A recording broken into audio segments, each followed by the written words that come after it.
How y'all doing? My name is Sam Morris, and I will be explaining the paths to the PGA. There are many different paths, and each is difficult as the other. So let's get into it. The college route, pretty simple. The PGA has created the PGA Tour University program, which gives the top 25 seniors in the college game an opportunity to play on one of its tours. The top 1 through 5 finishers get status on the PGA Tour. Um, through the summer and through the fall. The PGA Tour season runs through January to October. The college season gets through in June.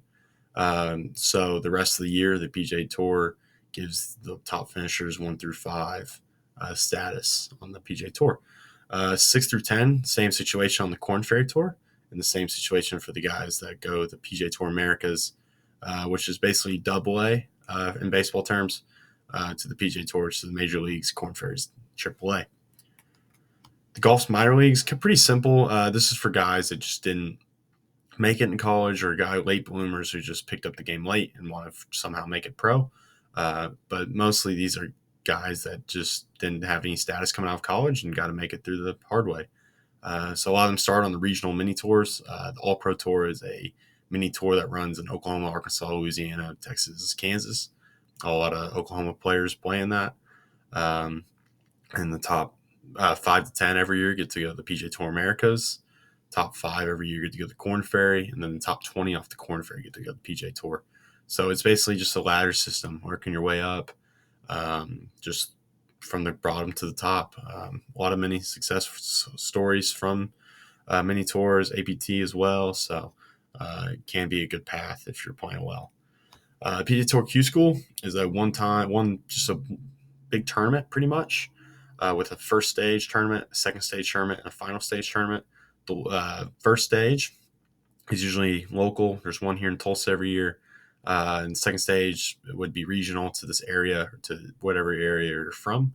And the final stage is at the PGA Tour headquarters in Ponte Vedra Beach, Florida, on the TPC Sawgrass Die course. So not the one we see every year of the players, but the other one on the property.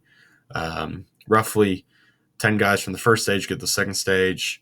About 10 guys from the second stage get to go to the final stage. And there's roughly 80 to 90 guys at the final stage. And then if you win it, you get to go to the PGA Tour, have a full card. If you get 2 through 5, you get to go to the Corn Ferry. And then I believe it's from 6 to about 20, get to go to the PGA Tour Americas. So depending on how you finish is where you end up. European route is pretty similar. Again, you have to go through the European version of Q School. Pretty much the same over here. You either end up with Challenge Tour status or DP World status. Challenge Tour is pretty much the AAA over there, with the DP World Tour being the major league over in Europe. And then the top 10 on the DP World Tour at the end of the year, in the year standings, get to go to the PGA Tour, which the PGA Tour does own DP World Tour now. So they can kind of control who gets in, gets out a little bit easier, and create a pathway for the best European players to come over and play over here. Monday qualifiers, Monday of each week on the tour. There are tournaments, 1-day tournaments, 18 holes, that really anybody can sign up for. Most of them, you do have to go through a pre-Monday qualifier, which is basically a tournament before the qualifier, to get into the qualifier. Once you're in, though, if you play good 18 holes, and you finish within top 3 to 5, depending on the tournament, you get in. It could be a life-changing week. If you play well that week, you can just keep rolling into the tournaments later on in the year. I believe if you get top 10 at a tour event, you get to go to the next one. So you can just keep it rolling. You can keep on folding it in and stacking top 10s that keep on earning money and points to hopefully chase that PGA Tour dream. And then finally, you have sponsors exemptions. If there's a sponsor tournament, they have about 3 to 5 picks on whoever they want to bring in their tournament.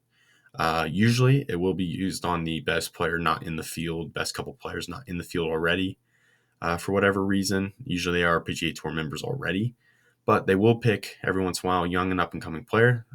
Pictured is Nick Dunlap. He was a sophomore at Alabama last year when he actually played and won the American Express Championship in January of last year.